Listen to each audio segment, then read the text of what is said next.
Growing up in Maplewood wasn't easy for someone like me. Our family owned Taylor Automotive, the largest car dealership network in 3 counties. My father, Richard Taylor, had taken over from his father 30 years ago and transformed a single, struggling location into a regional powerhouse.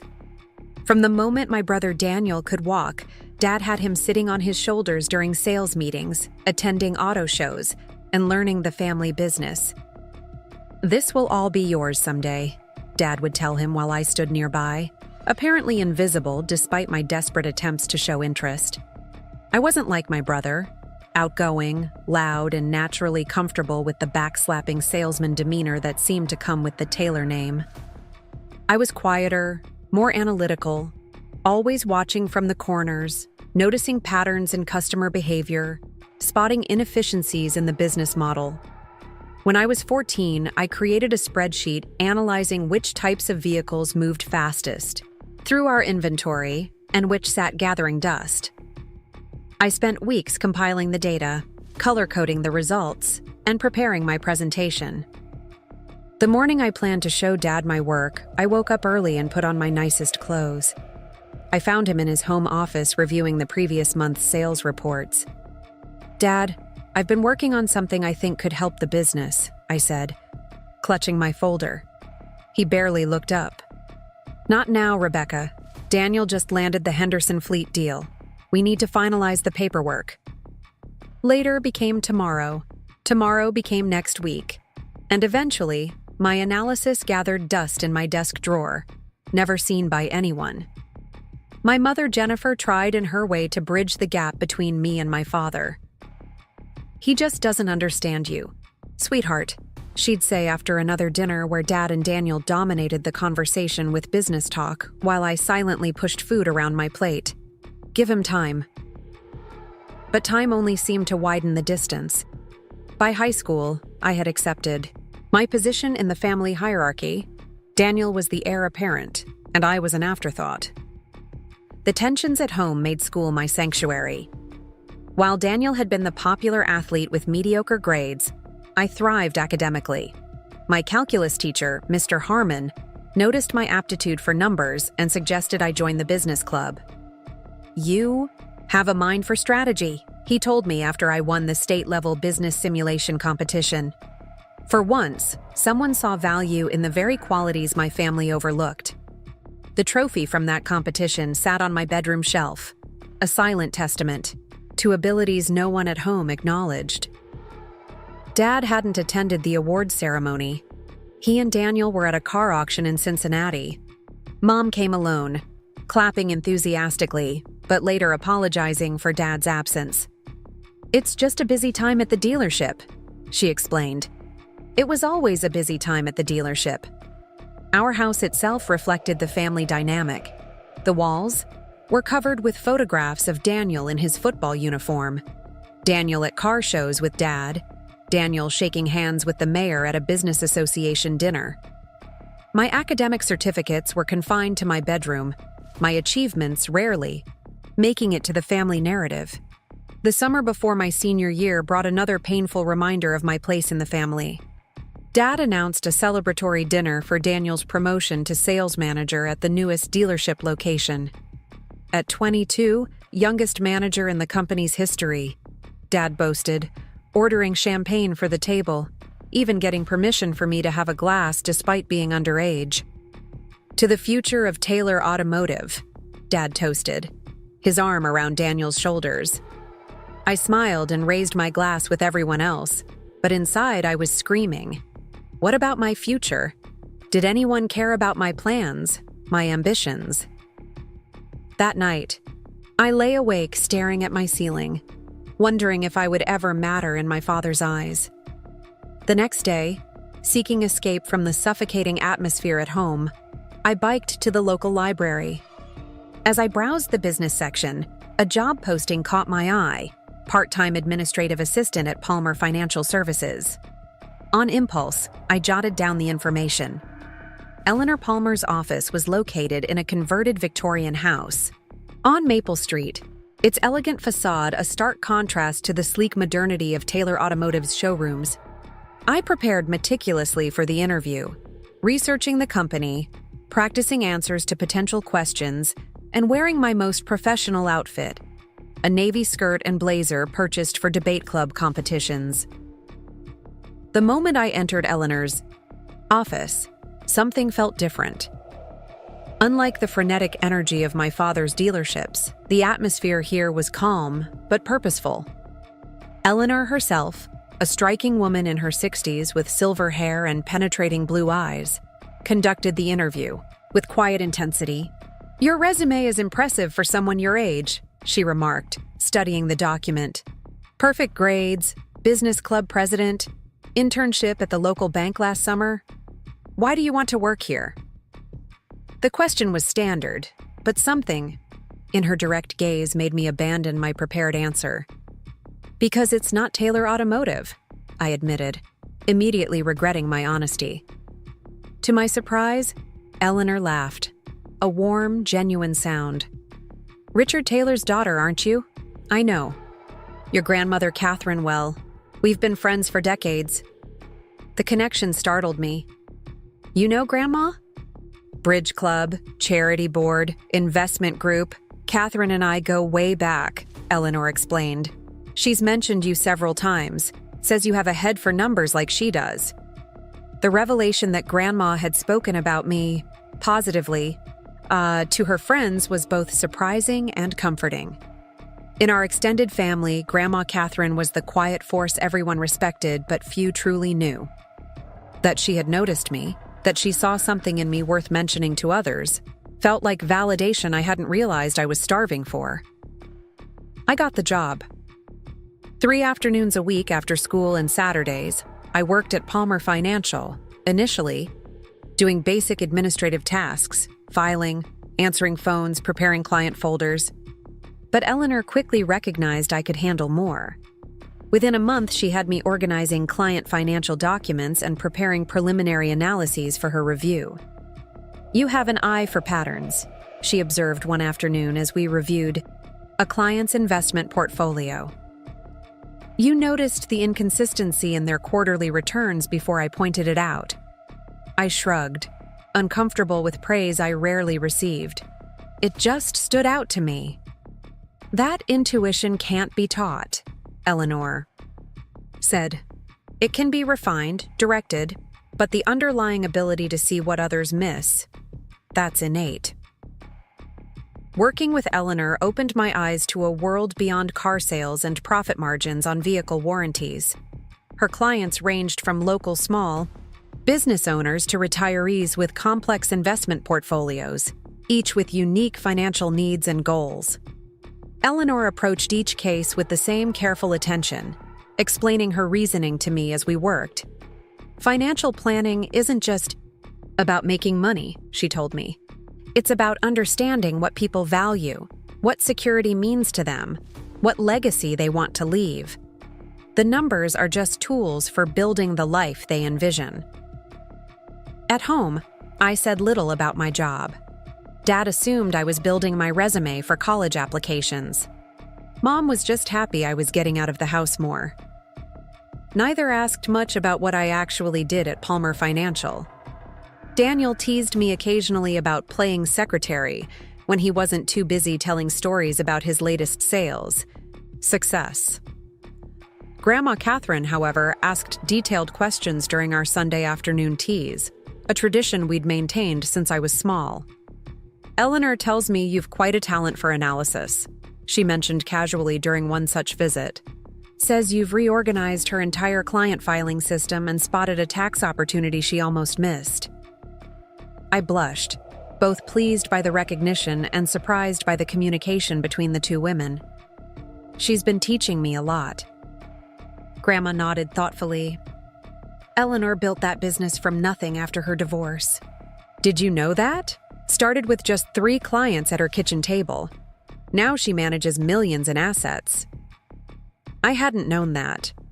Eleanor never spoke about her personal history, focusing instead on clients and teaching me the business. "There are many ways to build something lasting," Grandma continued, pouring more tea into delicate cups that had been her mother's. "Your grandfather understood that. He started with one dealership, but he knew the real wealth was in diversification. The properties, the investments, those were my domain. We each played to our strengths. The parallels were not lost on me. My father had inherited the dealership, but not, it seemed, my grandfather's broader vision. He had focused entirely on expanding the automotive business, putting all the family's resources into that single basket. Dad never talks about that part, I said. Just about how Grandpa built the dealership from nothing. Grandma's smile was enigmatic.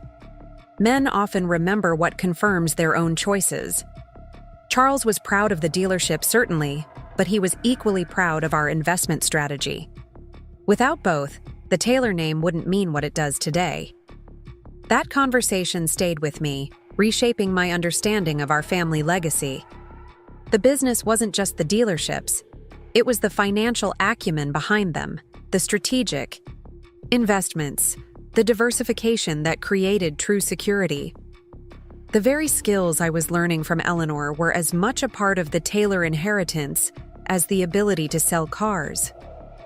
Preparing and narrating this story took us a lot of time, so if you are enjoying it, subscribe to our channel. It means a lot to us. Now back to the story. As college application season arrived, I found myself drawn to programs in finance and business strategy rather than general business administration.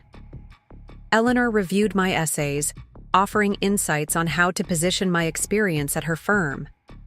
Don't undersell what you've learned here, she advised. Most applicants your age have theoretical knowledge at best. You've already applied these concepts in real-world situations.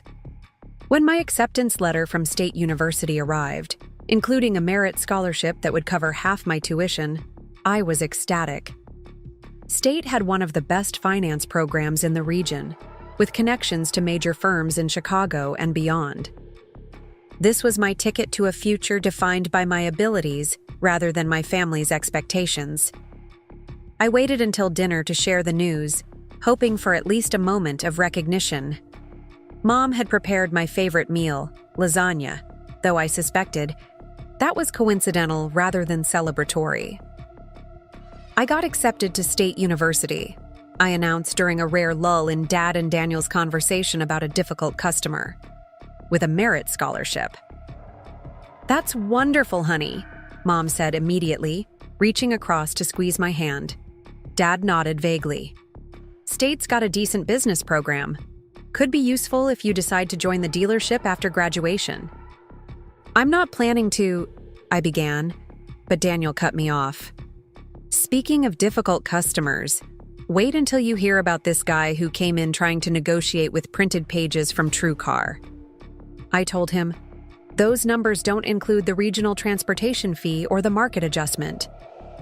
And just like that, my achievement was swept aside, irrelevant to the real business of the family, selling cars. I forced myself to finish my dinner, nodding at appropriate intervals as Daniel continued his story. But inside, I was seething. Would anything I accomplished ever matter to them? Later that night, I called Grandma to share my news. Unlike Dad, she immediately understood the significance. State's finance program is excellent, she said. Professor Winter's still teaching there? He wrote that brilliant paper on equity valuation models. I was surprised by her knowledge. You know about State's program? Dear girl, where do you think I got my degree? Grandma laughed. Class of 65, one of 12 women in the business school that year. Your grandfather would drive down on weekends to take me to dinner, scandalized that I was living in the women's dormitory with all those radical ideas about female independence. Another piece of family history I'd never heard. Dad never mentioned you went to State. Your father believes what he needs to believe, Grandma said, her voice gentle but firm.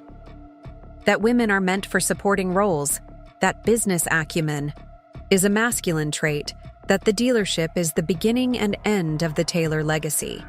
He conveniently forgets that his college tuition came from my investment returns, not car sales. The revelation left me momentarily speechless. The narrative I'd grown up with, that Grandpa had built everything, that Dad had expanded it, that Daniel would inherit the mantle, suddenly seemed incomplete at best, fictional at worst. "Will you tell me the real story sometime?" I asked. "Finally." "About you and Grandpa? About how things were built?" "I'll do better than that," Grandma promised. "Next time you visit, I'll show you the records, the property deeds, the investment accounts, the structure we created. Knowledge is power, Rebecca, especially the knowledge others don't think to look for." True to her word, during my next Sunday visit, Grandma opened her home office, a room I'd rarely been invited into before. Unlike the masculine leather and wood of Dad's home office, with its car models and sales awards, Grandma's space was elegant but functional. A large desk dominated the room, its surface neat and organized. Behind it, filing cabinets lined the wall, each drawer meticulously labeled. "These are the property files," she said, opening the top drawer of one cabinet. "Every deed, every tax record, every improvement documented. And these," she moved to another cabinet, "are the investment accounts. Stocks, bonds, mutual funds, some venture capital from back when your grandfather wanted to invest in Japanese. Electronics in the 70s. Quite prescient of him, actually." The amount of documentation was overwhelming. Property holdings I'd never heard mentioned. Investment accounts with balances that made my eyes widen. Careful notes in Grandma's precise handwriting detailing decades of financial decisions. "There's a safe deposit box at First National with the most important documents," Grandma continued, seemingly amused by my stunned expression. "The will, the trust agreements, the original stock certificates for those first investments." "Does Dad know about all this?" I asked, gesturing to the cabinets. Grandma's expression grew thoughtful. "He knows it exists, but he's never been interested in the details. Your father is a car man through and through. The financial side bores him. Too many spreadsheets, not enough handshakes. It's why the expansion of the dealerships has been both his greatest success and his greatest vulnerability." "Vulnerability?" I echoed, confused. "All eggs in one basket," Grandma replied simply. "The dealerships are profitable now, but the industry is changing. Electric vehicles, ride-sharing, autonomous technology. The next 20 years will transform automotive retail completely. Your father is expanding as if it's still 1990. Her words confirmed concerns I'd already harbored from my own research. The traditional dealership model was facing unprecedented disruption, yet Dad and Daniel spoke only of opening more locations, selling more units, expanding the same business model that had worked for decades. "I've tried to discuss diversification," Grandma continued, "but Richard believes I'm just being cautious because of my age. He has the Taylor charm and sales instinct, but not the full measure of financial foresight your grandfather had." The afternoon in Grandma's office became the first of many such sessions. Throughout my senior year, I spent Sundays learning from her, not just about the family holdings, but about investment strategy, risk assessment, tax efficiency, and estate planning. She shared books from her personal library, introduced me to financial journals, and tested my understanding with increasingly complex scenarios. "You're catching on quickly," she noted after I correctly identified a tax minimization strategy for one of her theoretical cases. "Faster than I did at your age." "I have a good teacher," I replied, warmed by her approval. Grandma smiled, reaching out to pat my hand. "Two good teachers. Don't discount what you're learning from Eleanor as well. Between theory and practice, you're getting an education most don't see until graduate school."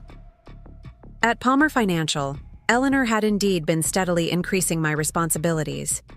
What had begun as administrative work had evolved into preliminary client consultations, basic portfolio reviews, and even drafting financial plans under her supervision. Clients had begun to ask for me specifically, appreciating my attention to detail and clear explanations of complex concepts. "You have a way of making people feel comfortable with their finances," Eleanor observed after I'd successfully walked a nervous young couple through their first investment plan. "That's rare. Most financial advisors either talk down to clients or overwhelm them with jargon." The dual education, theoretical foundations from Grandma, practical application from Eleanor, gave me confidence I'd never felt before. For the first time, I could see a clear path forward, one that built on my natural abilities and genuine interests, rather than trying to force myself into the mold my father had created for Daniel. As graduation approached, I found myself facing a crossroads. State University's finance program would provide formal credentials and important connections, but it meant leaving Maplewood, leaving Grandma's Sunday lessons and my work with Eleanor. The thought of breaking those lifelines made me anxious. "You're hesitating," Grandma observed during one of our sessions. "Having second thoughts about state?" I sighed, closing the investment journal we'd been discussing. Not about state specifically, just worried about leaving all this. I gestured to the comfortable familiarity of her office, the routines we'd established. Grandma leaned back in her chair, studying me with those perceptive eyes that seemed to miss nothing. "Catherine Taylor Palmer did not raise a granddaughter afraid of necessary change," she said firmly. "Education is never wasted. The foundation we've built here will serve you well, but formal study will give you tools and connections I cannot." "Palmer?" I questioned, catching the unfamiliar middle name. A small smile played at Grandma's lips. "My maiden name. When I married your grandfather, I insisted on keeping it as my middle name. Quite scandalous in 1963, I assure you. Palmer women have been making their own way for generations." The revelation of this small act of independence, preserved in her name but never mentioned in family stories, felt significant.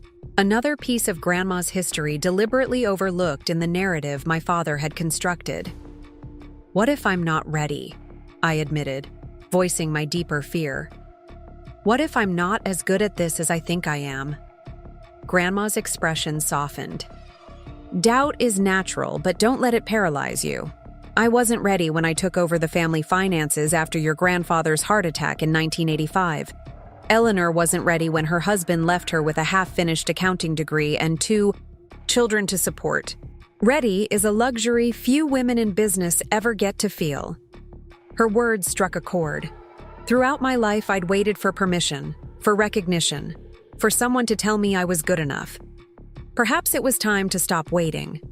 Besides, Grandma added with a twinkle in her eye, "State is only a 3-hour drive. Sunday lessons can become monthly visits. The fundamentals won't change while you're learning the new theories." Reassured by Grandma's confidence and practical solution, I committed fully to my college plans.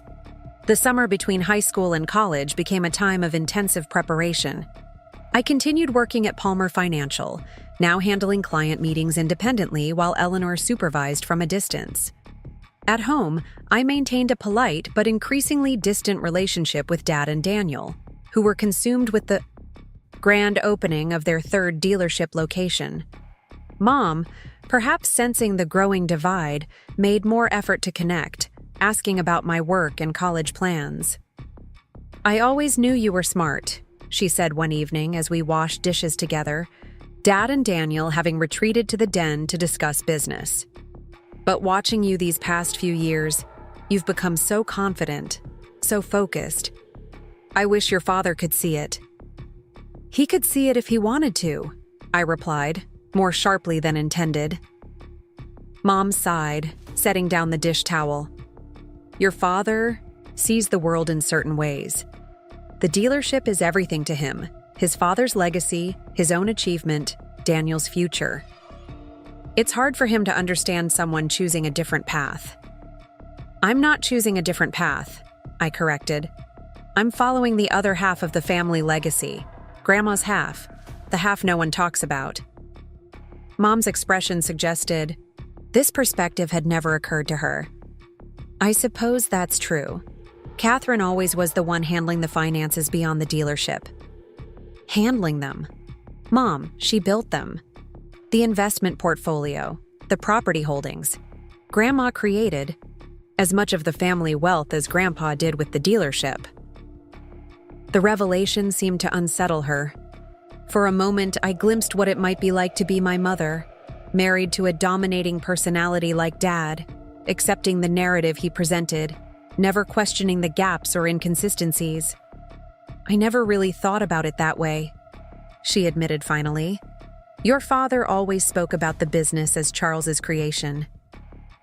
Because that's the story he wants to believe, I said, echoing Grandma's words.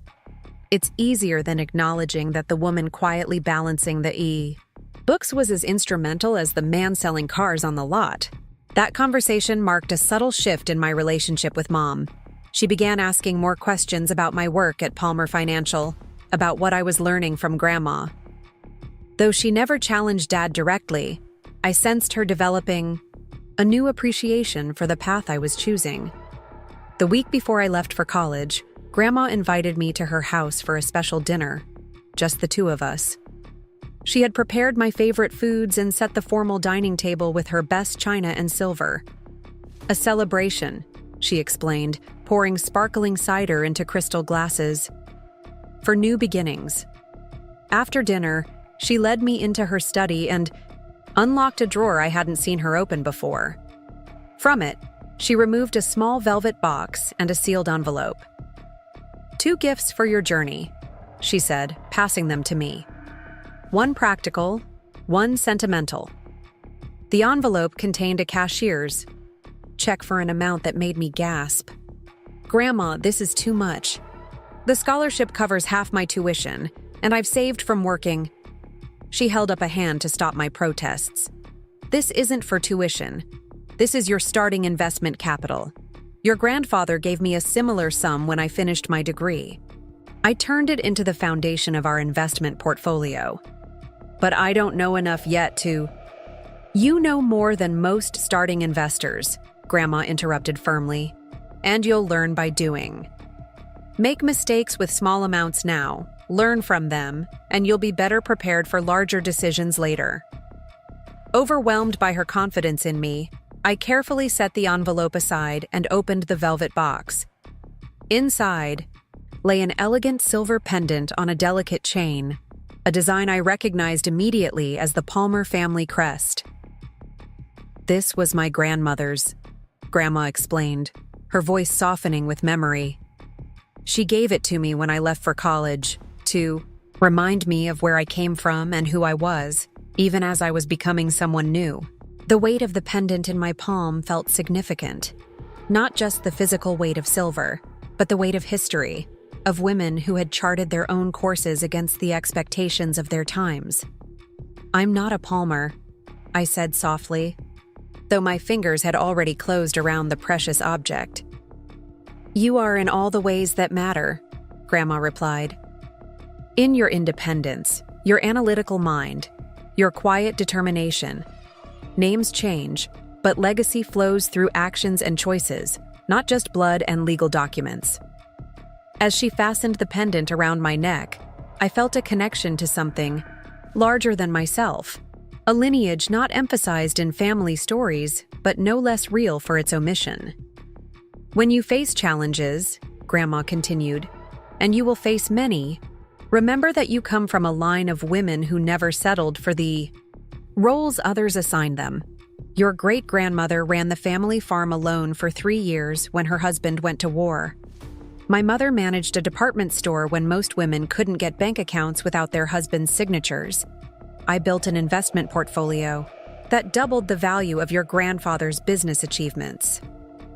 The pendant felt warm against my skin, a tangible reminder of this alternate family history I was only now discovering. I won't let you down, I promised. Grandma cupped my cheek gently. The only way you could let me down is by letting others define your worth. Be bold in your choices, Rebecca. The world rarely makes space for women like us. We have to claim it. The day I left for college was unremarkable in its normalcy. Dad and Daniel were at the dealership, an emergency with a difficult customer that couldn't possibly wait. Mom drove me to campus alone, helping me carry boxes to my dormitory room, making my bed with the new sheets we'd purchased together, hanging the clothes I'd carefully selected for my new life. "Your father wanted to be here," she said as we finished arranging my desk. "He's just very busy with the new location." The excuse was so familiar it barely registered. "It's fine, Mom, really." She sat on the edge of my newly made bed, suddenly looking lost. "I'm proud of you, Rebecca. I know I don't say it enough, but I am. You've always been so self-sufficient. Sometimes I think we relied on that too much, let you handle everything on your own because you seemed capable." The admission surprised me. "I thought you just weren't interested in what I was doing." Mom shook her head, regret evident in her expression. "Not uninterested. Intimidated, maybe. You were reading financial journals at 16, discussing investment strategies with Catherine. Even your father doesn't understand half of what you talk about with her." It had never occurred to me that my parents might feel inadequate rather than dismissive.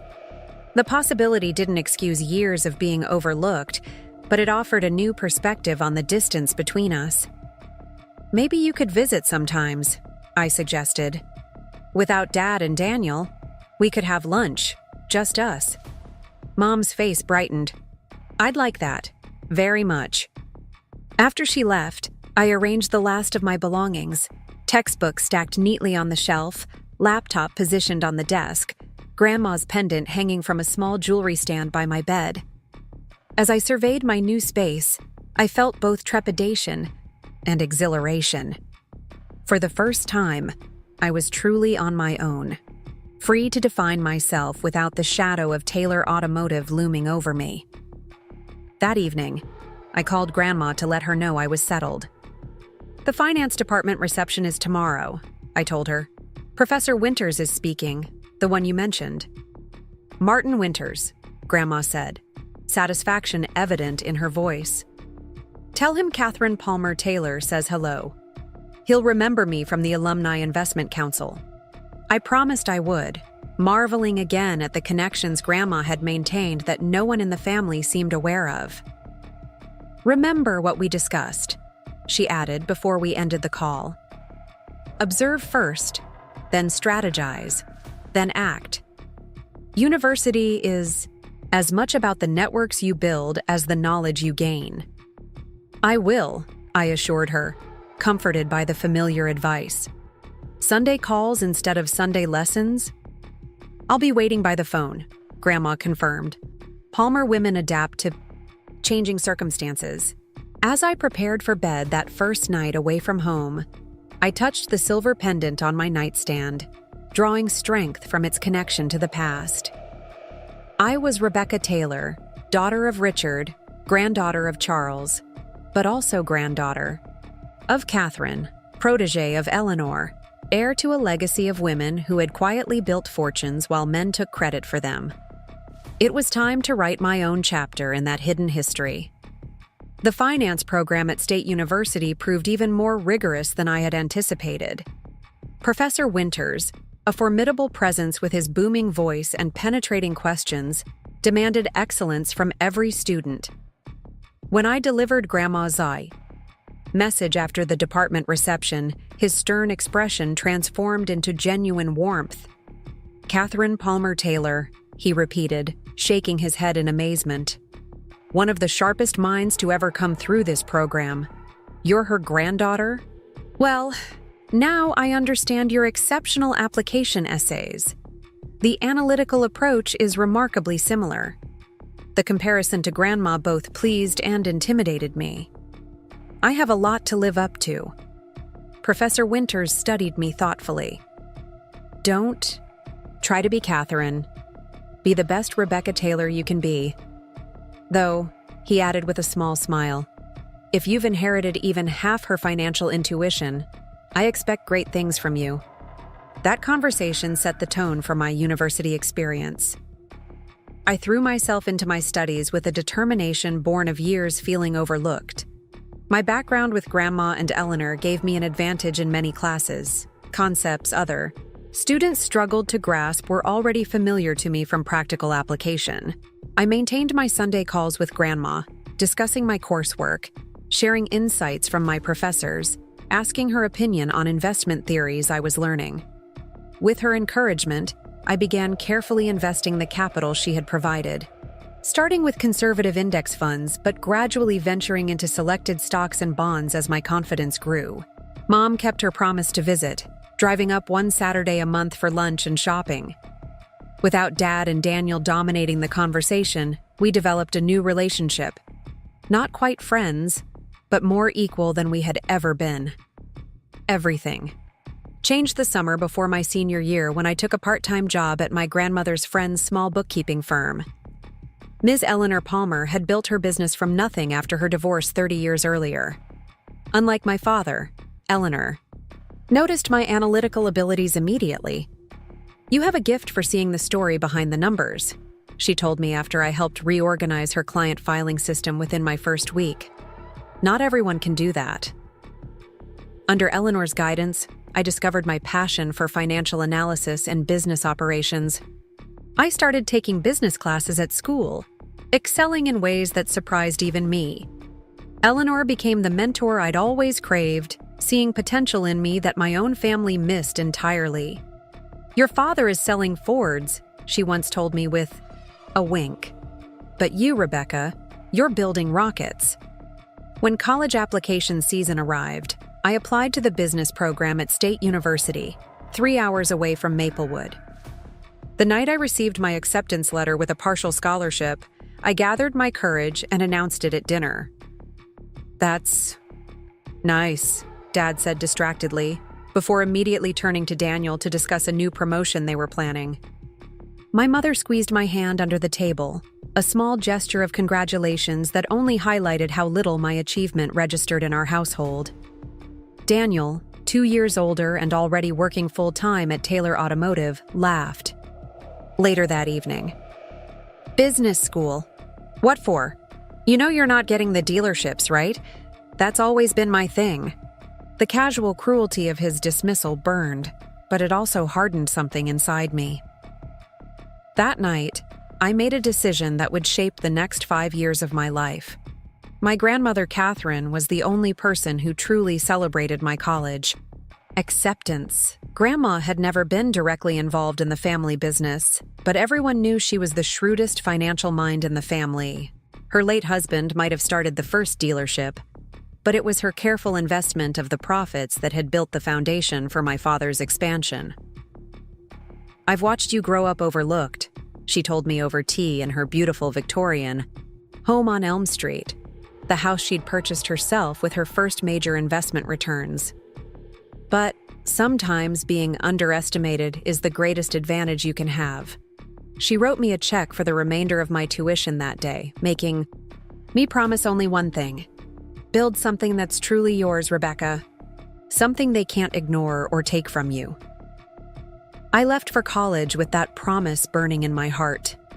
While my parents and brother assumed I was simply earning a basic business degree, I was actually double majoring in finance and entrepreneurship, maintaining a near-perfect GPA, and working part-time at a local investment firm where I caught the attention of the partners with my analytical abilities.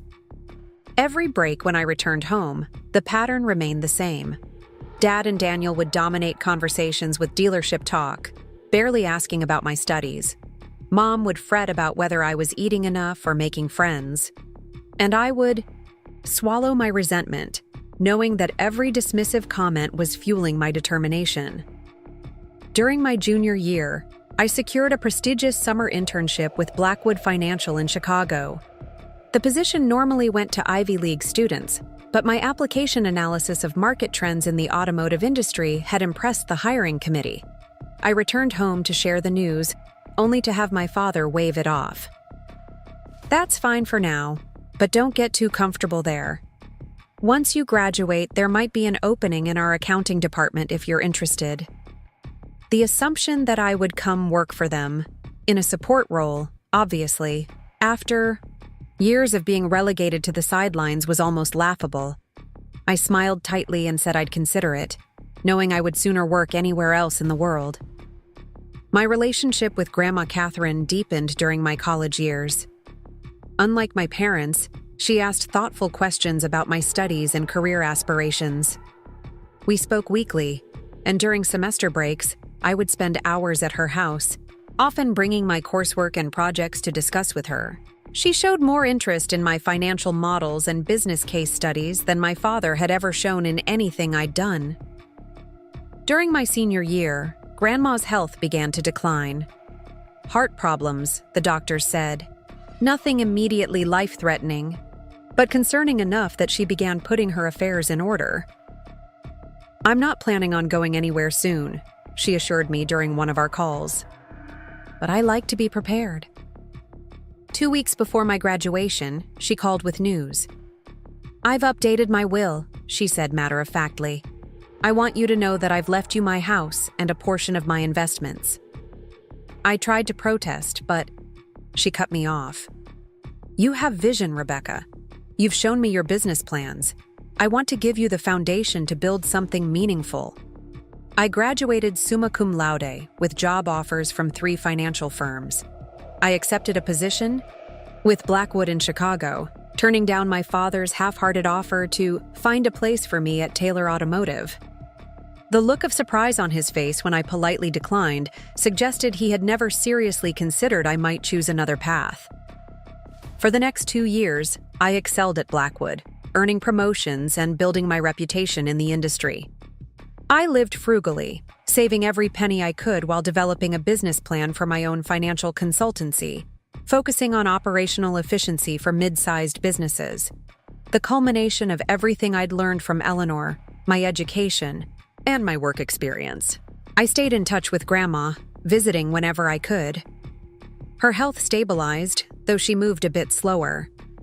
During one visit, she showed me a letter from my father, asking her to consider investment in a major expansion of Taylor Automotive. "They want to add 2 more locations," she explained. "Your father's asking for a significant contribution." "What did you tell him?" I asked, knowing how tight my father and brother's relationship was with Grandma. "I told him I'd think about it," she replied with a small smile. "I'm thinking no." 6 months later, I received the call that changed everything.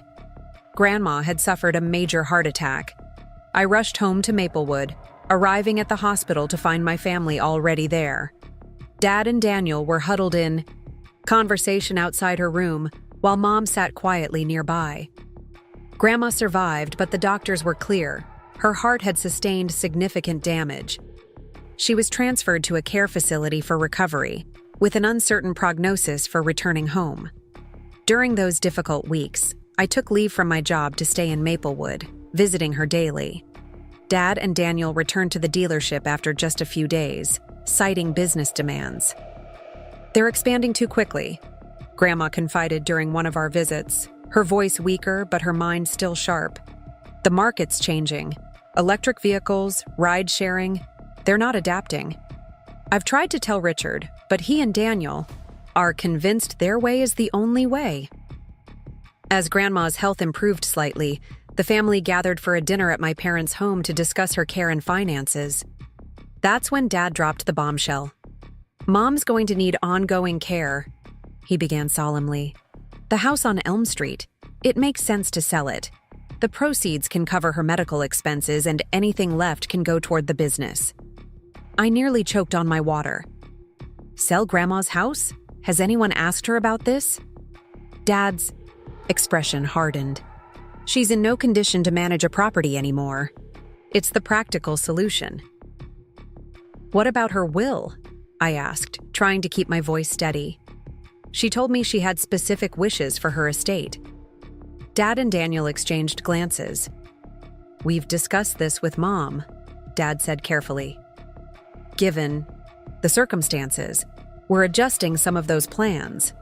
The house and the bulk of her investments will likely go to supporting the business expansion. Daniel deserves the inheritance more. He's committed his life to Taylor Automotive." "You mean you're pressuring her to change her will while she's vulnerable?" I said, unable to contain my anger. "That's enough, Rebecca," Dad snapped. "This is a family decision about what's best for everyone. You've made your choice to pursue your career elsewhere. Daniel has stayed loyal to the family business." I left dinner early that night, driving straight to the care facility despite the late hour. Grandma was still awake, sitting up in bed, reading. "They want you to change your will," I said without preamble. "They want to sell your house." Grandma's expression didn't change, but something flashed in her eyes. "I know," she said quietly. "Your father has made his case several times." "And?" I asked, my heart pounding. "And nothing has been decided," she replied, setting her book aside. "But Rebecca, I need you to promise me something. Whatever happens, don't let this divide you from your family permanently. Resentment is a poison that hurts the vessel that carries it more than those it's directed at." I wanted to argue, to tell her how unfair it all was, but the tiredness in her eyes stopped me. Instead, I simply held her hand and promised to visit again tomorrow. The next morning, I contacted Eleanor Palmer, now retired but still sharp as ever. I explained the situation, and she recommended a trusted elder law attorney in Maplewood. "Just to make sure your grandmother's wishes are protected," she said. I made an appointment for the following day. Before I could meet with the attorney, however, Grandma took a turn for the worse. A second heart attack, more severe than the first. This time, there would be no recovery. The family gathered at the hospital as Grandma slipped away peacefully in her sleep. The following weeks passed in a blur of funeral arrangements and grief. I extended my leave from Blackwood, unable to face returning to Chicago just yet. The reading of Grandma's will was scheduled for 2 weeks after the funeral, giving everyone time to process our loss. The day of the reading, we gathered in the office of Grandma's attorney, Mr. Harrington. Dad and Daniel arrived together, both wearing suits as if attending a business meeting rather than a family matter. Mom sat quietly beside them, while I took a seat slightly apart. Mr. Harrington cleared his throat and began reading.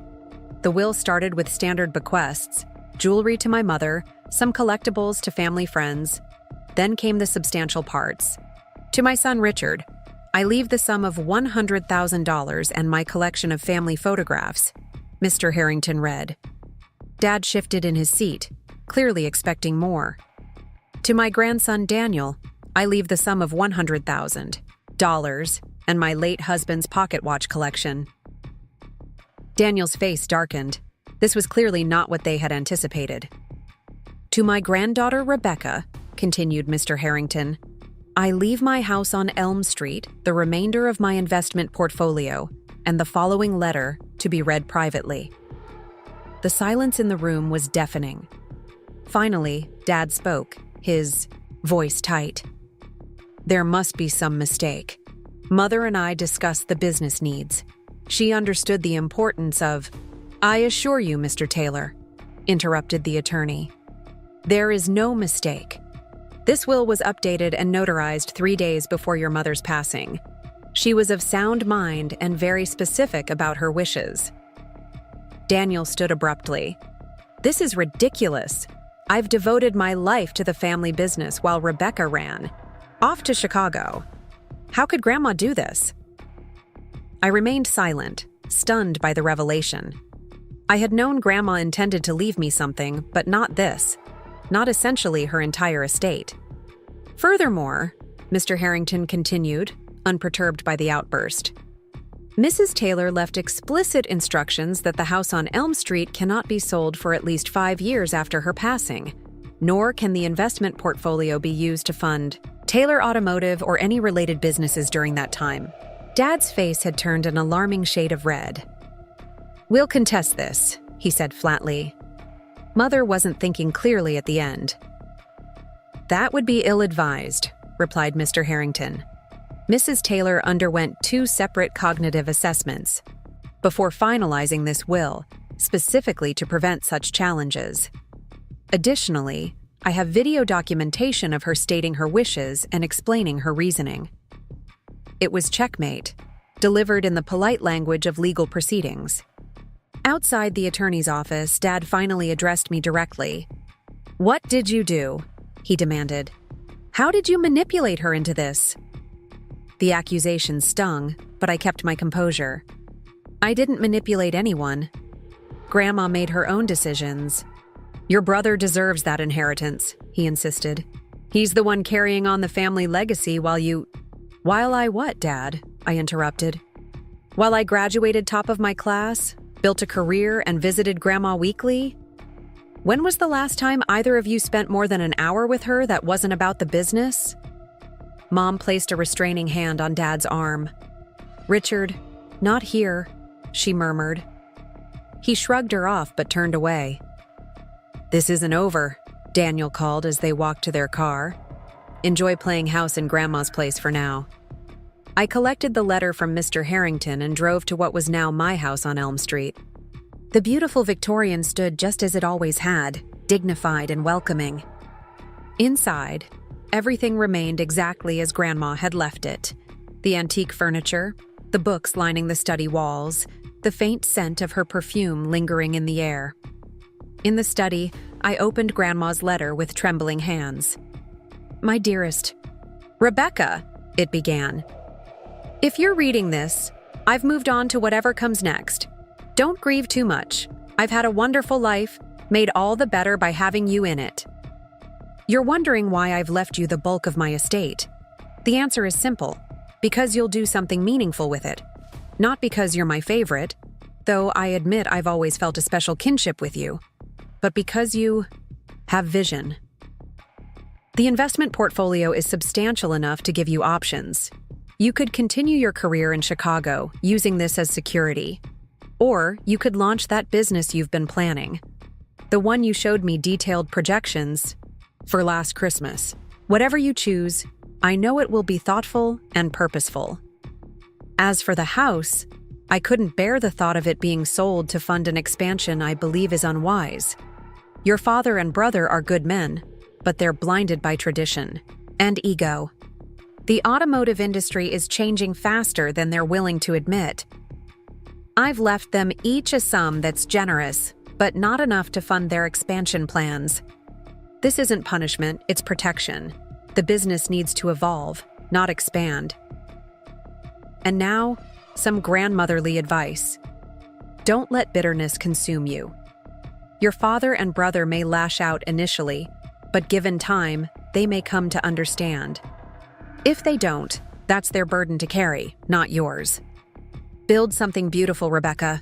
Show them what they've missed by underestimating you all these years. All my love, Grandma Catherine. I sat in her study until the light faded, processing everything. By morning, I had made my decision. I called Blackwood and resigned, explaining I needed to pursue a new opportunity. Then, I contacted the business. Attorney Eleanor had recommended to begin paperwork for my own company. For the next 6 months, I barely saw my family. Dad and Daniel were furious about the inheritance, even attempting to contest the will despite Mr. Harrington's warnings. Their challenge was quickly dismissed by the court. Mom occasionally reached out with awkward phone calls, caught in the middle as always. I threw myself into establishing Taylor Financial Partners, a consultancy specializing in operational efficiency and succession planning for family businesses. The irony wasn't lost on me. I renovated part of Grandma's house into a professional office space, invested wisely from her portfolio to fund startup costs, and leveraged my connections from Blackwood to secure initial clients. Word spread quickly about my particular expertise in guiding businesses through industry disruptions. Within months, I had a wait list of clients and had hired 2 associates to help manage the workload. Meanwhile, Taylor Automotive faced mounting challenges. Despite being denied Grandma's funds, Dad and Daniel had secured loans for their expansion, opening 2 new dealerships just as the market began to shift dramatically toward electric vehicles, a segment they had minimal inventory in. The timing couldn't have been worse. I followed their struggles from a distance, gathering information from industry publications and local news. The new locations were underperforming, and the loans were becoming a significant burden. I wasn't surprised, but I took no pleasure in their difficulties. Grandma's words about bitterness remained with me. The call came on a Tuesday evening, 6 months after Grandma's passing. I was working late in my home office when my phone lit, up with Dad's name, the first direct contact since the will reading. "Rebecca," he said, his voice lacking its usual confidence. "We need to talk. The business. We're having some cash flow issues." I closed my laptop. "What kind of issues?" "The expansions haven't performed as expected. The market's shifted. Faster than we anticipated. The banks are getting nervous about our loans." The admission must have cost him dearly. In all my life, I'd never heard my father acknowledge a business misstep. "I see," I said carefully. "And you're calling me because—" A long pause. "We need help. Your help, specifically.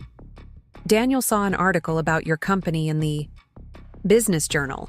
It said you specialize in helping businesses navigate industry changes." The irony was almost too perfect. "So you're asking me to consult for Taylor Automotive?" "If you're willing," he replied, the words clearly difficult. For him. "We can pay your standard rates once we're back on solid ground." I thought about Grandma's letter, about her belief that they were good men, just blinded by tradition and ego. "I'll meet with you," I said finally. "Tomorrow morning at my office. Bring all your financial statements and business plans." "Your office?" he asked, confused. "Yes, Dad. My office. In Grandma's house. My house now." The next morning, Dad and Daniel arrived precisely on time, something that surprised me given their usual casual approach to any meeting not involving a major client. They looked uncomfortable standing in the foyer of what had once been Grandma's house and was now both my home and business headquarters. I led them to the converted formal dining room, now a sleek conference space with a large table and presentation screen. My 2 associates joined us briefly before I dismissed them, making this a family matter. "Let's see what we're working with," I said professionally, extending my hand for the documents they'd brought. For the next hour, I reviewed their financial statements, loan terms, inventory reports, and sales projections. The picture was worse than I'd imagined. The new locations were operating at a significant loss. Their inventory was heavily weighted toward models with declining demand, and their loan terms were punishing. "You're headed for bankruptcy within 18 months if drastic changes aren't made," I concluded, looking up from the papers. Dad winced. Daniel stared at his hands. "What kind of changes?" Dad finally asked. I outlined what would need to happen. Closing one of the new locations immediately, negotiating with the bank for the second, dramatically shifting their inventory strategy toward electric and hybrid vehicles, implementing a service-focused approach rather than sales-dominated, and creating a digital presence that had been sorely lacking. "This is going to require significant restructuring," I finished, "and an investment in retraining your sales team." "We don't have capital for major new investments," Daniel admitted. "The loans have us maxed out." I looked at them thoughtfully, remembering all the years they'd dismissed me, overlooked my abilities, and assumed I had nothing valuable to contribute. I could walk away now, let them face the consequences of their decisions. That would be justice of a sort. But then Grandma's words came back to me. "Don't let bitterness consume you." "I have a proposal," I said, reaching for my laptop. I opened a presentation I'd begun preparing the previous night after Dad's call and turned the screen toward them. "Taylor Financial Partners is prepared to invest in Taylor Automotive's restructuring," I began, clicking through slides outlining a detailed plan. "We'll provide the capital needed for the transition and the consulting expertise to execute it. In return, we become 30% shareholders in the business, with me joining the board of directors." Dad's eyebrows shot up. "You want ownership of the dealerships?" "I want partnership," I corrected. "You and Daniel know the industry. I know how to navigate changing markets and optimize operations. Together, we might be able to save the family business. Why would you help us? Daniel asked, suspicion evident in his tone. After everything? I looked at my brother, really looked at him for perhaps the first time in years. Behind the bravado, I saw fear. Fear of failure, of losing the only identity he'd ever known. Because despite everything, we're family, I said simply. And because Grandma would have wanted me to offer you the chance to evolve rather than collapse. Dad stared at the presentation, his expression unreadable. You've been planning this? I've been following industry trends, I replied. And I've been watching Taylor Automotive struggle from a distance. The specifics of this proposal I put together last night after your call. In one night, Dad muttered, more to himself than to me. A complete restructuring plan in one night. It's what I do, I said quietly. It's what I've always done. You just never noticed. The silence that followed felt significant, as if something long frozen was finally beginning to thaw. We'll need to review this more thoroughly, Daddy, finally said, his tone more respectful than I'd ever heard him use with me. Of course, I agreed. Take it home, discuss it. But don't take too long. Your situation doesn't allow for lengthy deliberation. As they gathered their things to leave, Dad paused at the door of the conference room. Your grandmother saw something in you that I missed, he admitted, the words clearly difficult for him. I'm starting to understand why she made the choice she did. 3 months later, the sign outside the original Taylor Automotive location was updated. Taylor Motors, family-owned since 1978. The showroom had been renovated, featuring a new focus on electric and hybrid vehicles. The service department had been expanded and a charging station installed in the parking lot. Inside, something else had changed too. The large portrait of my grandfather that had dominated the reception area now hung alongside 2 other framed images, one of Grandma Catherine, and between them, the framed cover of Business Monthly featuring me and my innovative approach to family business transition in the digital age. Dad still struggled sometimes with taking my advice, and Daniel occasionally fell back into old patterns of dismissiveness when stressed. But they were trying, and that meant something. Mom had told me privately that she'd never seen Dad so impressed by anyone as he was watching me negotiate with the bank for better loan terms. The restructuring wasn't easy. We had to close one location entirely and dramatically reduce staff at another. But the core business was stabilizing, and early indicators suggested we'd be profitable again within the year. I maintained my consultancy while serving as Chief Strategy Officer for Taylor Motors 2 days a week. Having my own successful business gave me the confidence and independence to work with my family without falling back into old dysfunctional patterns. One evening, as we finished a strategy session in what had once been Grandma's living room, Dad lingered after Daniel had left. I never told you this, he said, examining a photograph of Grandma that sat on my bookshelf. But your Excel spreadsheet from when you were 14? The inventory analysis? My breath caught. You remember that? I found it in your room, after you left for college, he admitted. I implemented some of your suggestions. They increased our turnover rate by nearly 12%. You never said anything, I said, stunned by the revelation. I should have, he acknowledged. I should have said a lot of things over the years. The transformation of Taylor Motors continued through the summer months.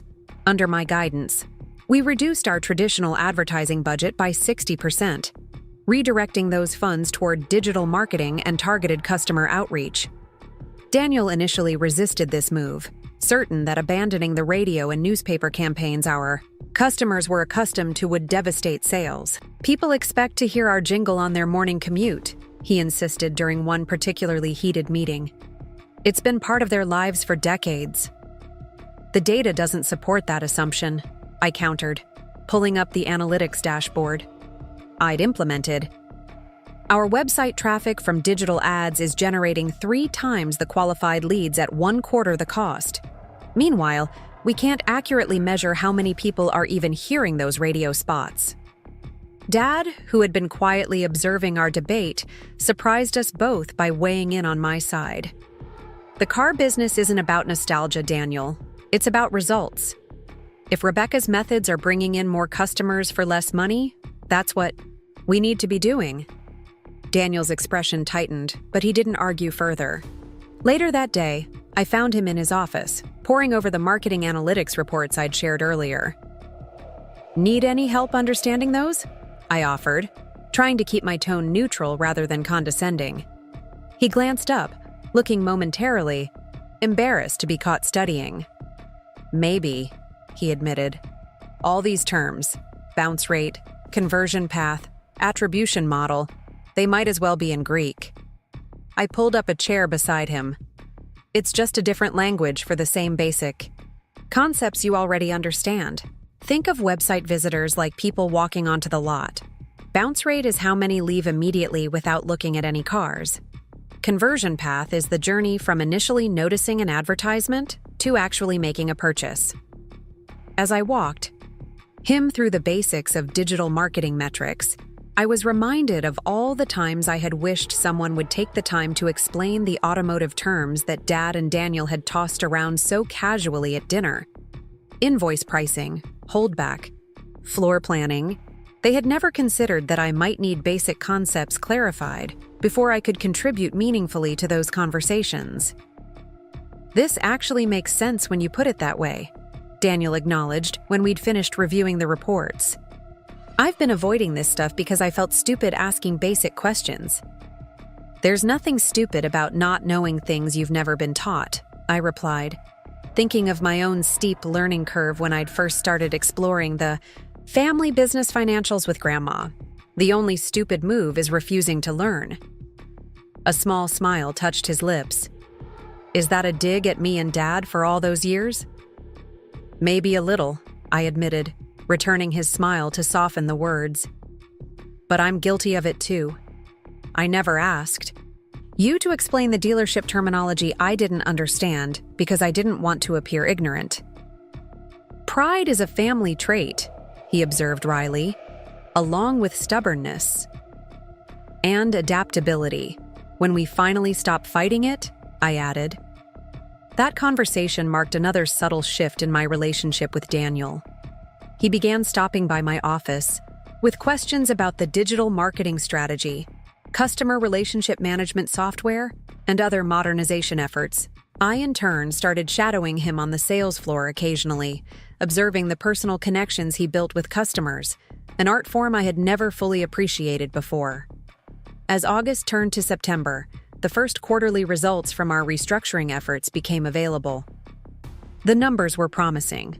Operating costs down 18%, new customer acquisition up 22%, and average transaction value increased by nearly $5,000 per vehicle. Dad called an all-staff meeting to share the results and recognize the team's efforts during the difficult transition. To my surprise, he asked me to lead the presentation. These are your initiatives, he said when I questioned him. You should get the credit with the team.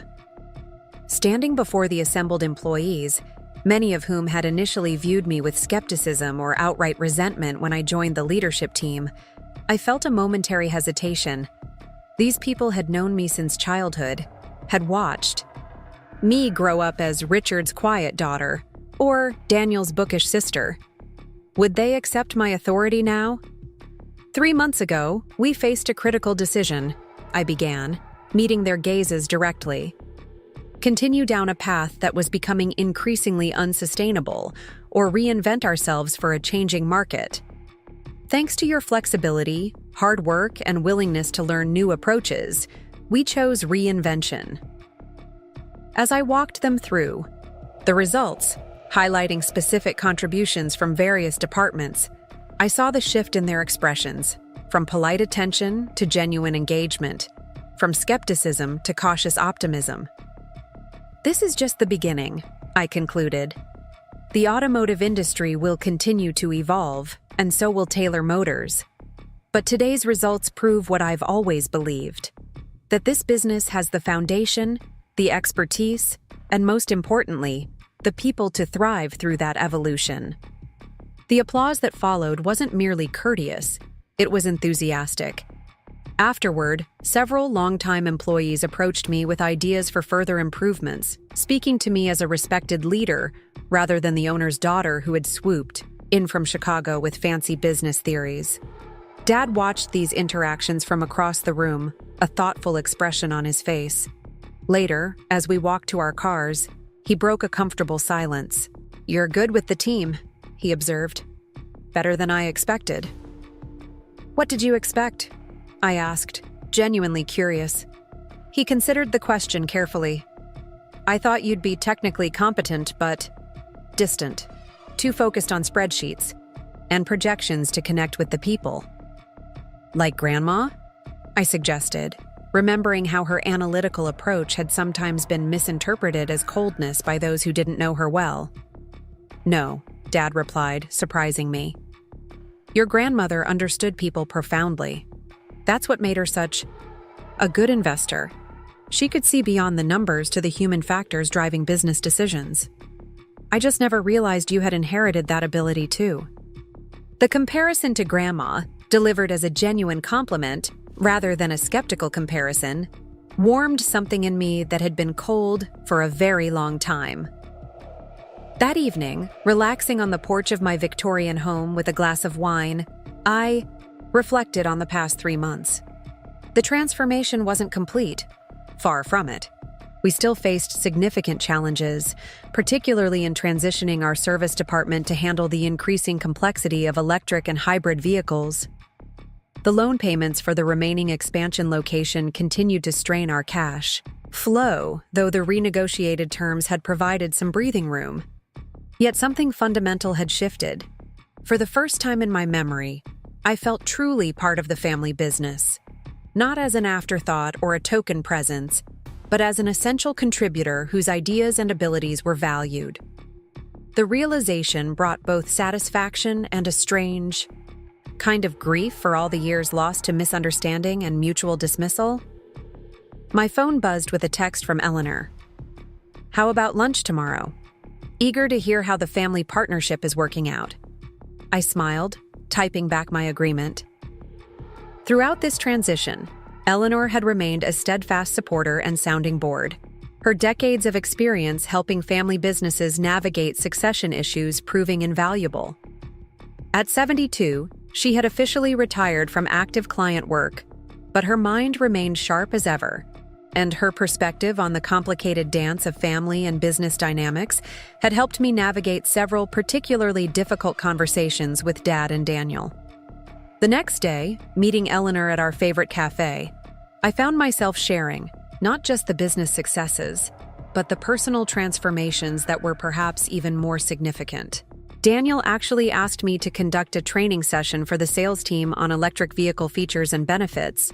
I told her, still somewhat amazed by the request. Said I explain the technical aspects in ways that make sense to everyday customers. Eleanor nodded, her eyes twinkling. Recognizing each other's strengths. That's the foundation of any successful partnership, family or otherwise. Your brother is wise enough to know what he doesn't know. He wasn't always, I pointed out. Neither was I. Growth isn't linear, she replied, stirring her tea thoughtfully. Sometimes it takes a crisis to crack open the shell of our preconceptions. Your family's business crisis created the opportunity for all of you to see each other differently. I just wish it hadn't taken a crisis, I admitted. Or Grandma's death. Eleanor reached across the table to pat my hand gently. Catherine knew exactly what she was doing, you know. She could have changed her will at any time to give your father and brother what they wanted for the business expansion. She chose not to because she saw what they couldn't. That the greatest gift she could give the family business wasn't more capital for the same approach, but a fundamental recalibration of how they operated. By forcing them to work with me, I said slowly, understanding dawning. By ensuring you had the independence and resources to meet them as an equal, not a suppliant, Eleanor corrected.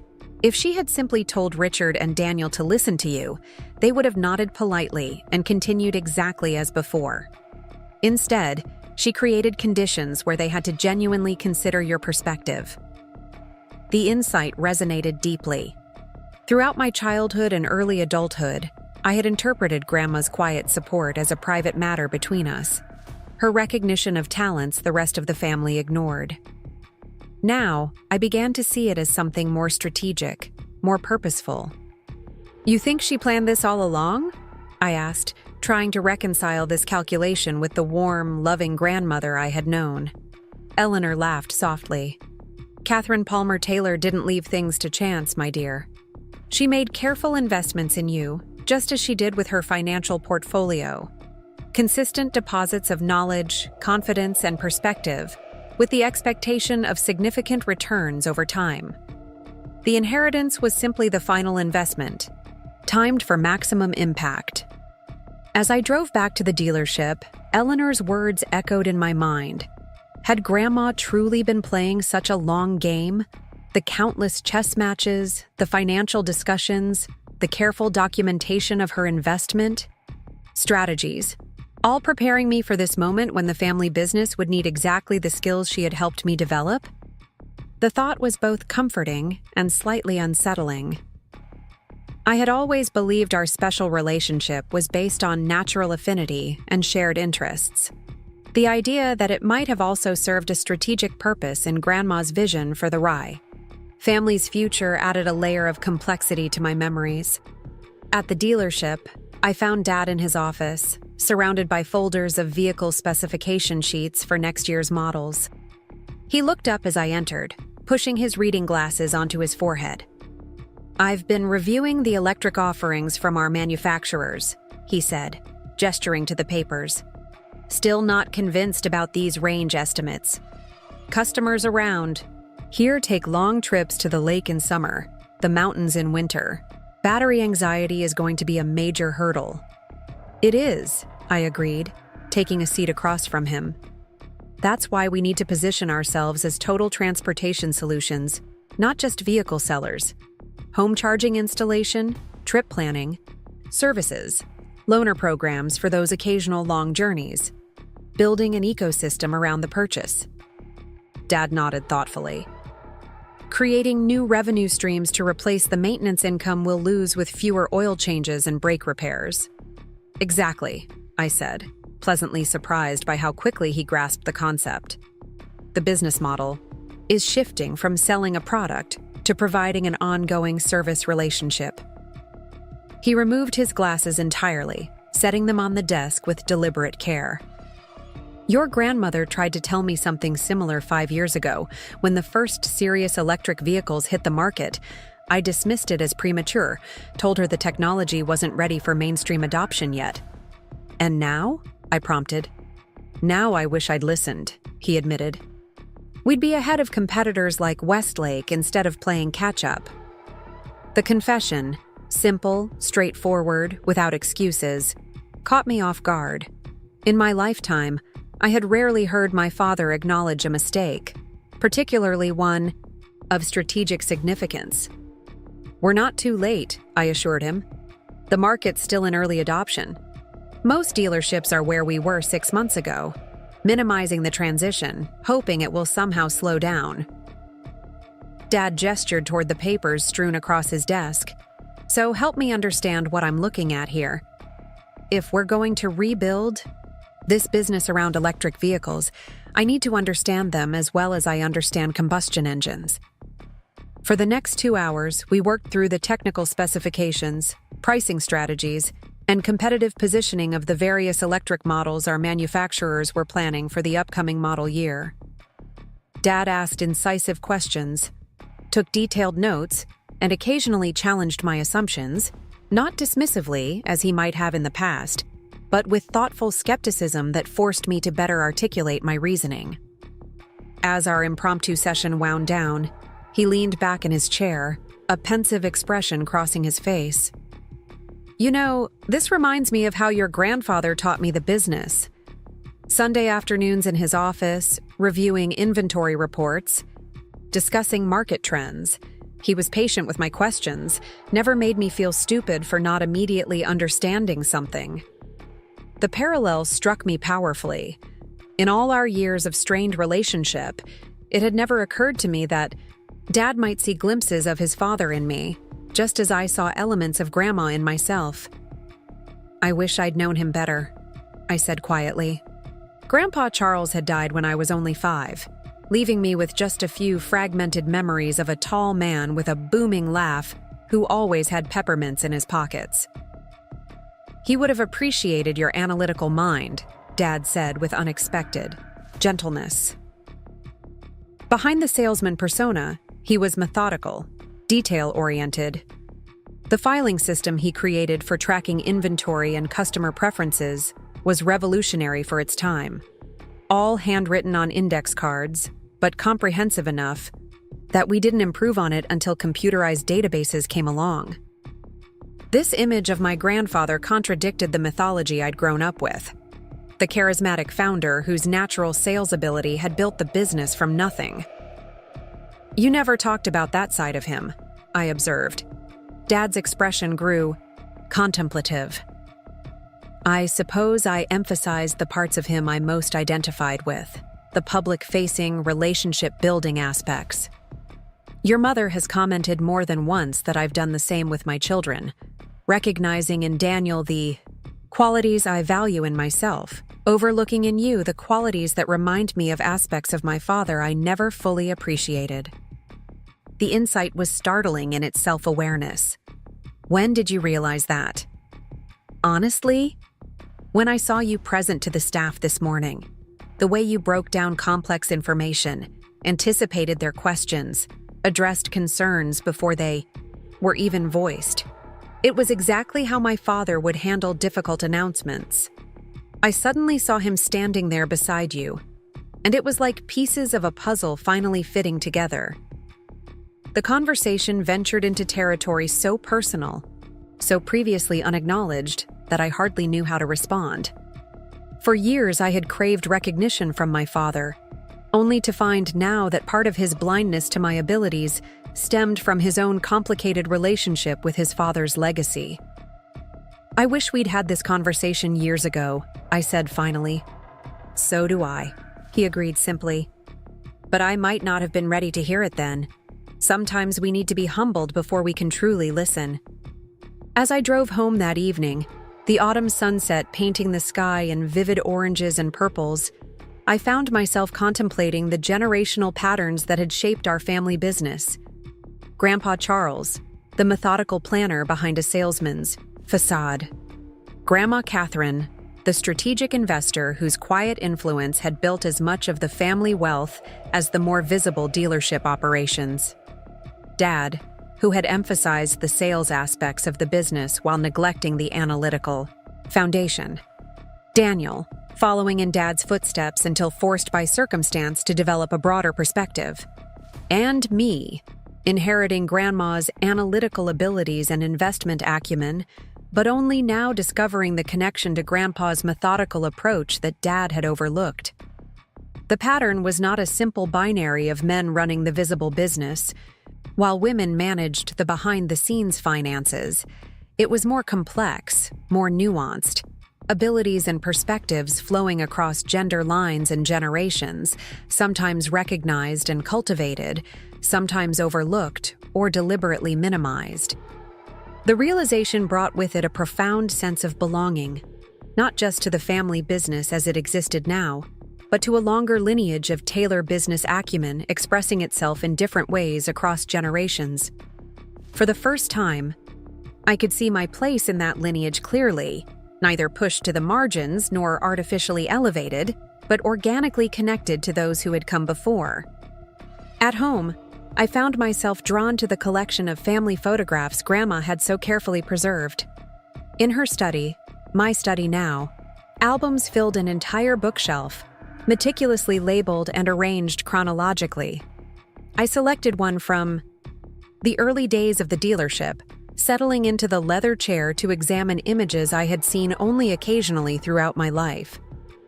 The photographs told a more nuanced story than the family mythology had suggested. Yes, there were plenty of images of Grandpa Charles shaking hands with customers beside newly purchased vehicles, his charismatic smile evident even in black and white.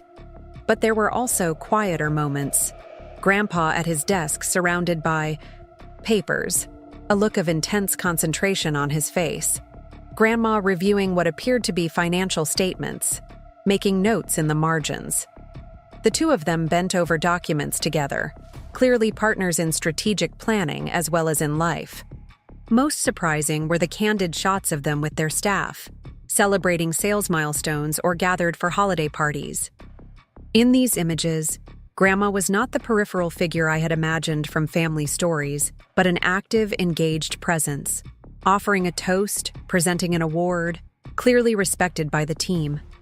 The visual evidence confirmed what Eleanor had suggested, and my recent conversations with Dad had begun to reveal that the Taylor business legacy was far more balanced and integrated than the simplified narrative I had grown up with. Sales and analytics, relationships and strategy, public presence and behind-the-scenes planning.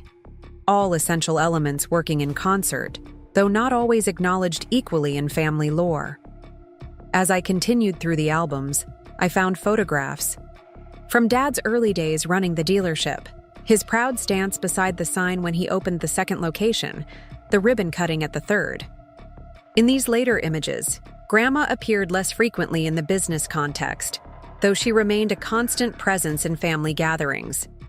The shift made me wonder whether her reduced visibility had been her choice or Dad's, whether she had deliberately stepped back to give him room to establish his own leadership, or whether he had gradually excluded her from business decisions, preferring to chart his own course without her analytical perspective, tempering his expansion ambitions. My phone buzzed with a text message, interrupting my reflections. It was from Daniel. Just finished reviewing the service department transition plan you proposed.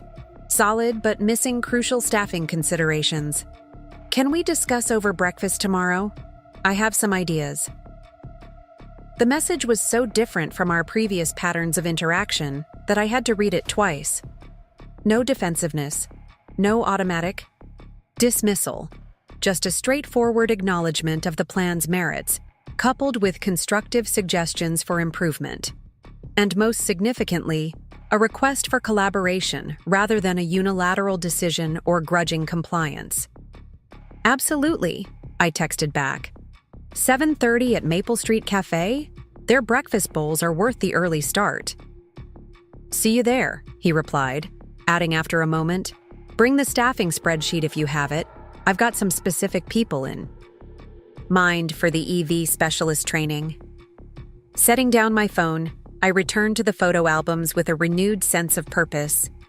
The business was evolving, and with it, the family dynamics that had seemed so fixed and immutable throughout my childhood and early adulthood.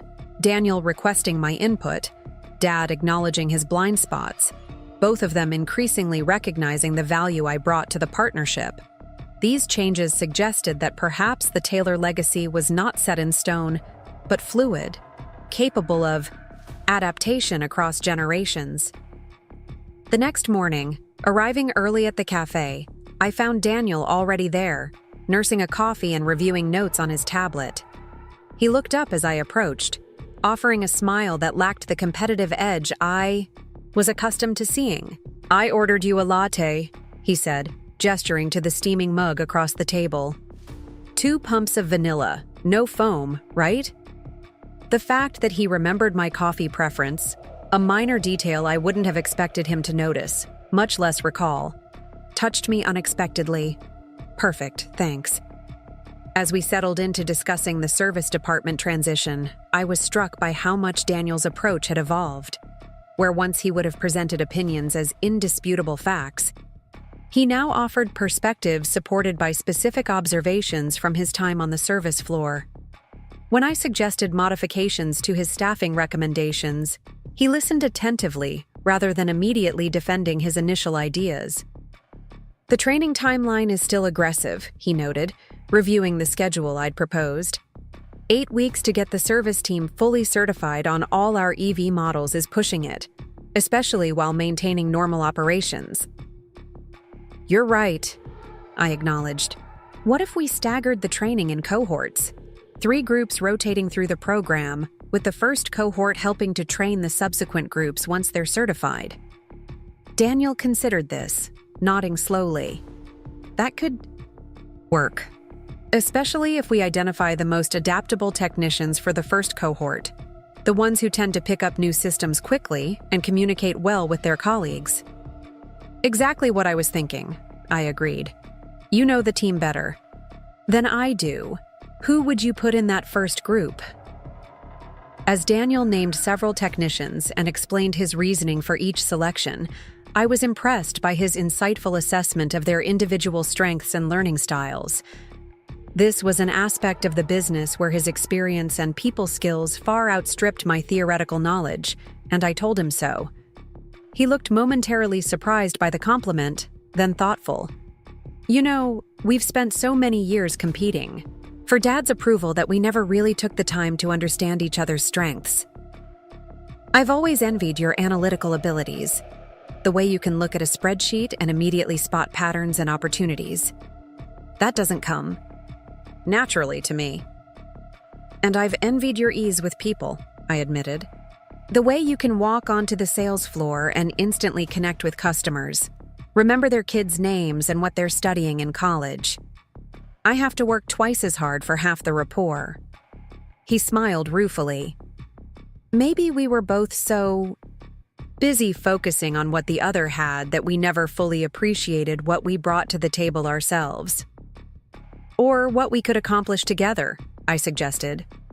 I'm starting to see that, he agreed, raising his coffee mug and a small toast. 2 complementary strengths.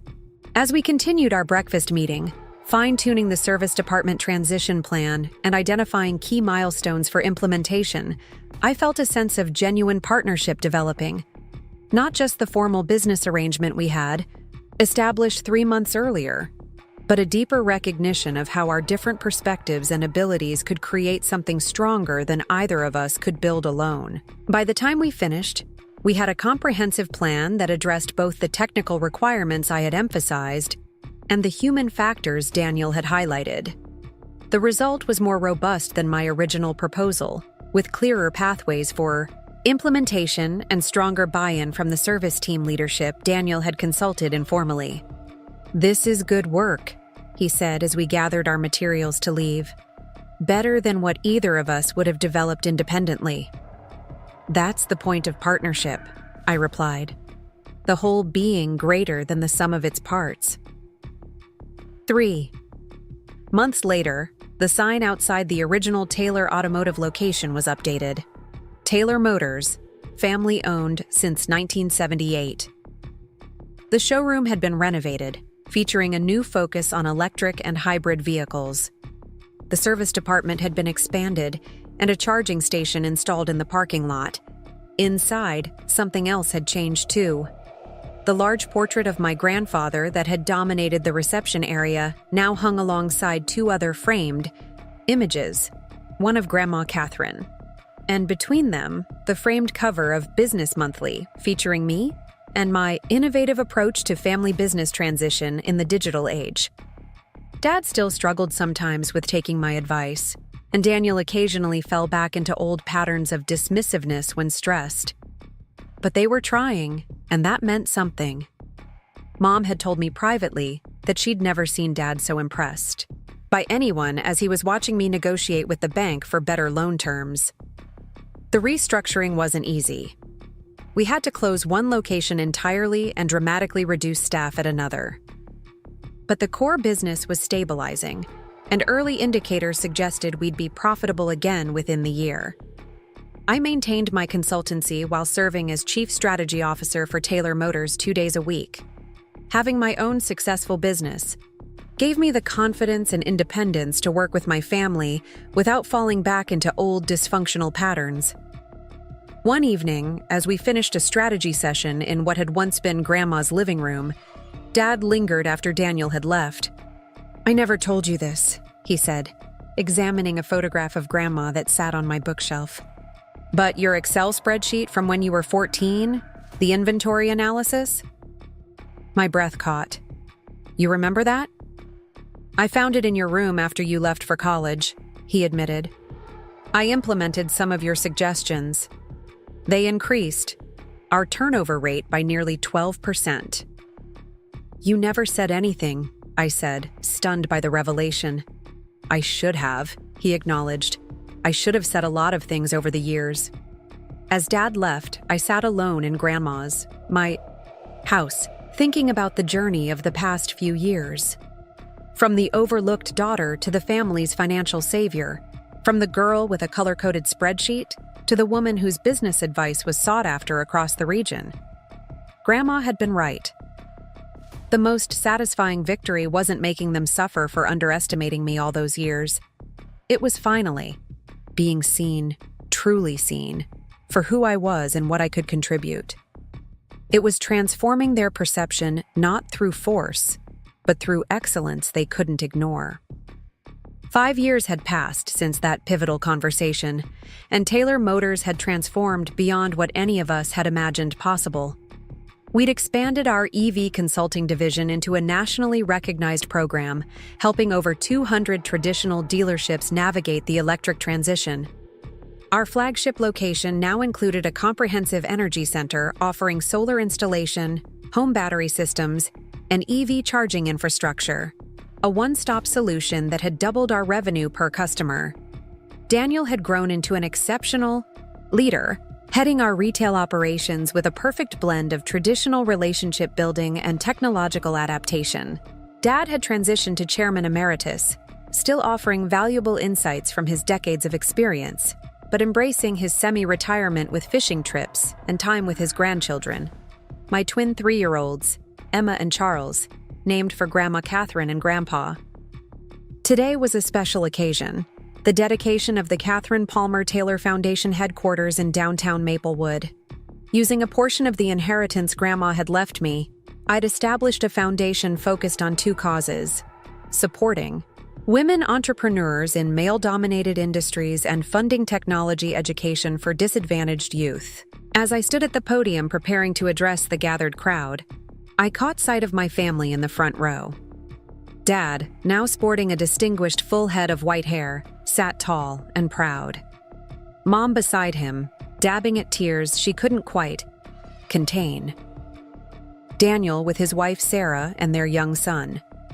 My husband Michael bouncing Emma on his knee while Charles solemnly studied the program, already showing the analytical focus that seemed to run in our family. My grandmother Catherine once told me that success isn't measured by what you accumulate, but by what you enable others to achieve, I began. She understood that true legacy isn't about buildings or bank accounts. It's about the potential you help unlock in others. Looking out at the audience, community members, business associates, foundation beneficiaries, I felt a profound sense of completeness. The journey that had begun with hurt and rejection had transformed into something no one could have predicted. Not just business success, but family healing. Not just professional respect, but profound personal fulfillment. When I was young, I thought the greatest achievement would be proving my worth to those who had underestimated me, I continued. But my grandmother's true gift wasn't the inheritance that launched my business career. It was the wisdom to understand that genuine success means bringing others along with you, helping them discover their own potential, even when they don't see it themselves. Dad caught my eye and nodded slightly, a world of understanding passing between us. The man who once couldn't see beyond his preconceptions had become one of my greatest allies in building opportunities for others who might otherwise be overlooked. This foundation exists to continue that work, to provide not just funding, but mentorship, visibility, and the space for overlooked talent to flourish. To recognize that sometimes the most valuable contributions come from those we least expect. As I concluded my remarks and the ribbon-cutting ceremony began, I felt Grandma's presence almost tangibly. She would have loved this moment, not for the recognition of her name on the building, but for the fulfillment of the vision she had carefully nurtured through chess games and Sunday lessons, through strategic investments, and ultimately, through an inheritance designed not to divide, but to unite. Later that evening, As our extended family gathered for dinner at my home, Grandma's house, I slipped away briefly to her study. Though now modernized with my own touches, I'd preserved certain elements exactly as she had left them: the chess set by the window, the landscape painting above the fireplace, the leather-bound investment journals on the shelves. Taking a seat in her favorite chair, I thought about the long game she had played, the careful positioning of pieces years in advance, the strategic patience, the willingness to accept temporary setbacks for long-term advantage. Classic Catherine Palmer Taylor. She would be immensely proud, Michael said softly from the doorway, respecting my moment of reflection but offering his presence. Of the foundation? I asked. Of everything, he clarified, coming to stand beside me. The business transformation, the family healing, the way you've honored her legacy while creating your own. But most of all, I think she'd be proud of how you found a way to win without making others lose. His observation captured exactly what had made these past 5 years so fulfilling. The victory hadn't been in taking control or proving dominance. It had been in creating a new model where everyone could contribute their strengths, where success was shared rather than hoarded. "Come back to the table," Michael urged gently. "Daniel's about to propose a toast." Returning to the dining room, I found our family expanded beyond what I could have imagined years ago, not just by marriages and children, but by a genuine warmth and connection that had once seemed impossible. Daniel stood at the head of the table, glass raised. "To Rebecca," he said, his voice carrying the sincere respect that had replaced our childhood rivalry. "Who taught us that inheritance isn't just what's written in a will, but what we choose to carry forward? Who showed us that a family business can evolve without losing its heart, and who never gave up on us, even when we gave her every reason to."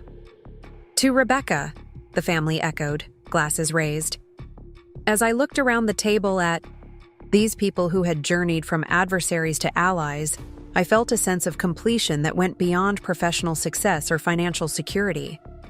The true inheritance had never been Grandma's house or investment portfolio. It had been her vision of what we could become together, a vision I had helped bring to life. Dad caught my eye from across the table and raised his glass slightly, in a private salute. The gesture carried decades of history, the dismissals and oversights of the past, the difficult conversations and hard-won respect of recent years, and now this moment of genuine appreciation.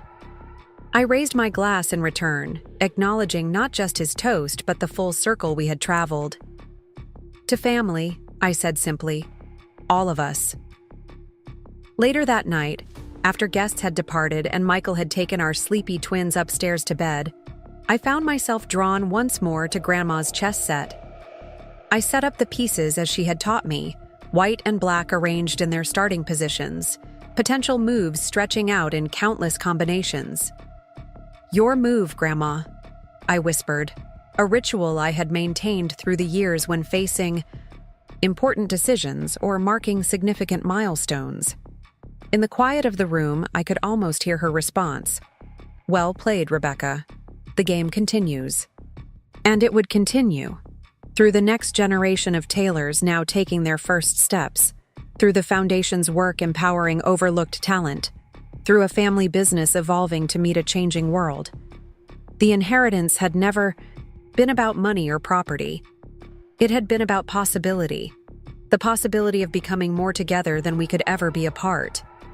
As I switched off the study light and prepared to join my husband and children upstairs, I felt a profound sense of peace. Dad had been right after all, though not in the way he had intended. Daniel hadn't deserved the inheritance more. None of us had deserved it more or less than the others. What we had deserved was the chance to grow beyond our limitations, to discover strengths we hadn't recognized in ourselves or each other. In the end, that was Grandma's true bequest. Not the division of assets, but the opportunity for transformation. And in that sense, we had all received exactly the inheritance we deserved. Up next, you've got 2 more standout stories right on your screen. If this one hit the mark, you won't want to pass these up. Just click and check them out.